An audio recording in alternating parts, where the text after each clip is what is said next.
ती गल्लीतून दिल्लीत जावी लागते. हा समाज 5 शक्तींच्यावर चाललेला असतो. त्यातली पहिली आहे जनशक्ती, दुसरी आहे ज्ञानशक्ती, तिसरी आहे सज्जन शक्ती, चौथी धनशक्ती आणि 5वी सत्ताशक्ती. याचं जे सुरुवातीपासून जे आहे ते जनशक्तीपासून सुरुवात होऊन सत्ताशक्ती शेवटी असली पाहिजे. परंतु आत्ता असं झालेलं आहे की धनशक्ती पहिल्या नंबरला आहे, नंतर सत्ताशक्ती आहे आणि जनशक्तीला किंमत नाही आहे. म्हणून या 5 प्रकारच्या शक्तीपैकी जनशक्तीनं उठून उभं राहिलं पाहिजे. क्रांती सगळ्यांनी करायची असते. म्हणजे ती स्वयंपाक करत असणारी बाई असू दे, शेतात राबणारा मजूर असू दे, सगळ्या जाती धर्मातले कारागीर असू देत, दुकानदार असू देत, लहान असू देत, मोठे असू देत. कारण ज्या वेळेला प्राथमिक शाळेतली पोरं चरखा चला चला के लेंगे स्वराज्य लेंगे म्हणून गावागावामध्ये भारतामधल्या फेऱ्या काढत होते, त्यावेळेला 25 वर्षानंतर स्वराज्य निर्मिती झाली. आता पुन्हा आपल्याला करावं लागेल. जे लोक वयाच्या 40 नंतरचे आहेत त्यांनी मार्गदर्शक असावं. 18 ते 25 वयोगटातल्या तरुणांनी या क्रांतीच्या कामामध्ये सहभागी व्हावं. आणि जे शाळेमधनं 6 वर्षापासून जे 18 वर्षापर्यंतची मुलं आहेत त्यांना संस्कारित करायला पाहिजे. हा संस्कार नाही आहे. मुळातच देश या याच्यामध्ये नाव आहे देशभक्त मानवतावादी. याच्यामध्ये देशभक्त म्हणजे काय हे एकदा ठरवूया. म्हणजे मी जर विचारलं की इथं कोण देशद्रोही आहे का, एक सुद्धा हात वर येणार नाही. सगळेजण म्हणतील आम्ही देशभक्त आहे. म्हणजे काय करतो, 15 ऑगस्ट 26 जानेवारीला जिलेबी खाणं आणि झेंडावंदन करणं म्हणजे देशभक्ती आहे का? ह्याच्या व्यतिरिक्त देशभर काय वर्षभर आम्ही काय करतो देशभक्तीसाठी? पण देश कुठं असतो? तो नकाशात असतो का? मग नांदणी देशाच्या बाहेर आहे का? म्हणजे नांदणीची सेवा करणं ही देशभक्ती नाही का? ही देशसेवा नाही का? माझं घर सुधारणं, माझी गल्ली सुधारणं, माझा वॉर्ड सुधारणं, माझं गाव सुधारणं असं म्हणणारी हजारो गावं ज्या वेळेला उठून उभी राहतील त्यावेळेला देश घडेल. त्यावेळेला सत्ताशक्तीच्या वर नियंत्रण ठेवण्यासाठी, धनशक्तीच्या वर नियंत्रण ठेवण्यासाठी जनशक्ती आणि सज्जन शक्ती पुढे यायला पाहिजे. मग ही जनशक्ती आणि सज्जन शक्ती ज्ञानाशिवाय पुढे येत नाही, विचार केल्याशिवाय पुढे येत नाही. आमचं कुणाचंही पान हालत नाही पुढाऱ्याशिवाय. म्हणजे इथं कुठलाही कार्यक्रम असला कोणत्याही गावातला तर आपल्याला उद्घाटनाला एक तर नेता तरी लागतो, नाहीतर उद्योगपती किंवा व्यापारी तरी लागतो. म्हणजे आपण लोटांगण घातलेलं आहे सत्ताशक्तीच्या आणि धनशक्तीच्या पुढं. मग तो जर कायम पुढे असेल आणि आम्ही जर जमिनीवर बसलो असेल तर आम्ही जमिनीवरच राहणार आहे. ही लोकशाही निर्माण करताना अपेक्षा काय होती की आमच्या गावात आम्ही सरकार, आम्ही म्हणजे सामान्य माणूस, शेवटचा माणूस सरकार, आमच्या गावात आम्ही सरकार आणि राज्यामध्ये देशामध्ये आमचं सरकार, म्हणजे आम्ही निवडून दिलेल्या माणसाचं. आणि त्याला निवडून कशाला द्यायचं? लोकसभा आणि विधानसभा कायदे करण्यासाठी आहेत, निधी आणून कमिशन खाण्यासाठी नाहीत. हे आम्हाला कोणी सांगितलंच नाही. लेजिस्लेटिव्ह असेंब्ली म्हणजे माणसांच्यासाठी कायदे करायचे आहेत. माणसं सांगतील ते कायदे करायचे आहेत. त्यांना वाटतील ते कायदे आमच्या डोक्यावर ठेवायचे नाहीत. आणि मग आम्हाला सांगायला माहीतच नसेल कसले कायदे करायचे आहेत, आम्ही इथं बोललोच नाही पारावर बसून, तर कसे आम्हाला पाहिजे तसे कायदे होणार? बरं, कायदे कशासाठी करायचे आहेत? कायदे 2 गोष्टीसाठी करायचे. एक म्हणजे मला सन्मानानं जगण्याचा अधिकार असला पाहिजे.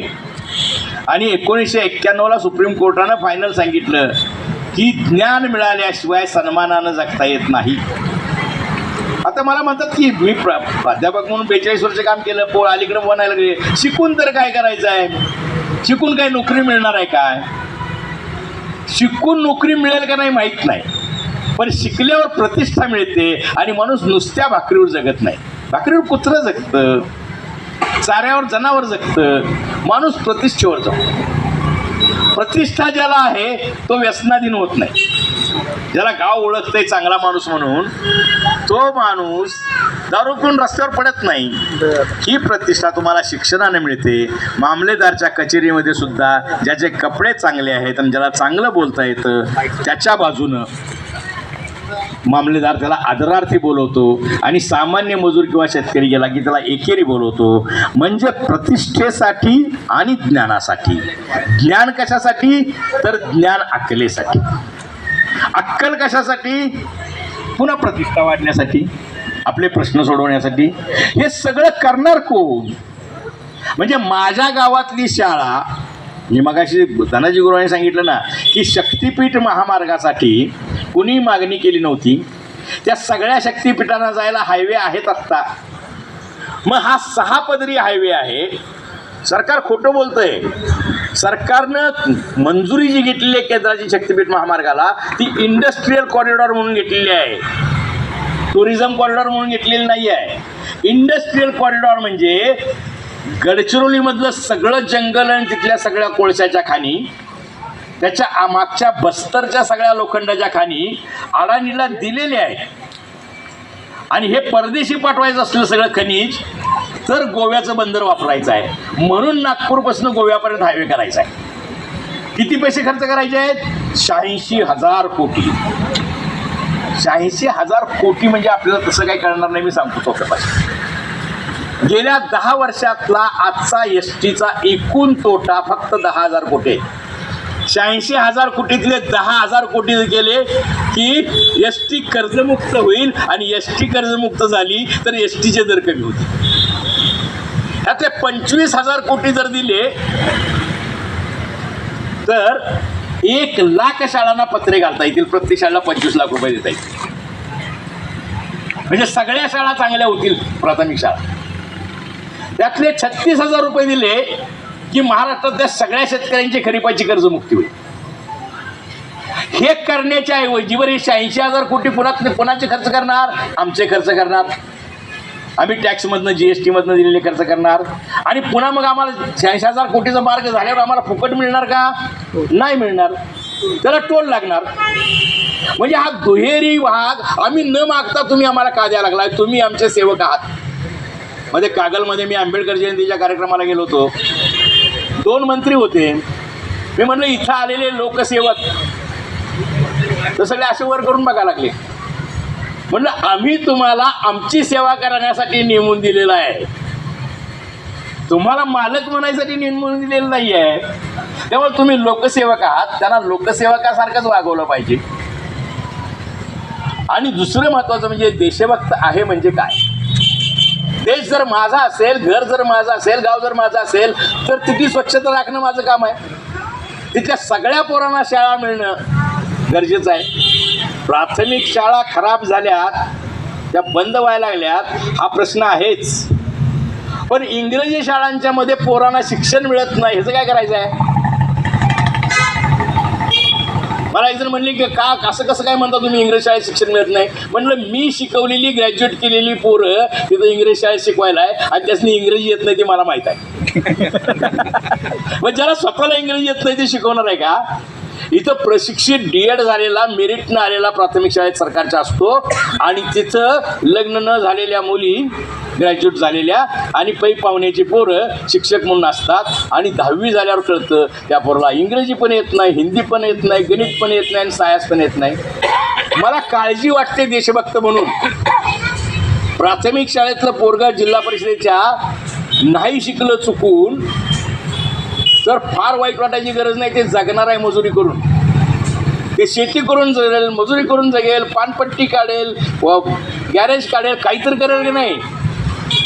पण हे इंग्रजी शाळेतलं पोरगं ज्याला बूट आणि टायशिवाय राहता येत नाही, ते मजुरी करू शकत नाही, ते भीक मागू शकत नाही. मग काय करेल? अंधार व्हायची वाट बघेल आणि चोऱ्या आणि मारामाऱ्या करेल.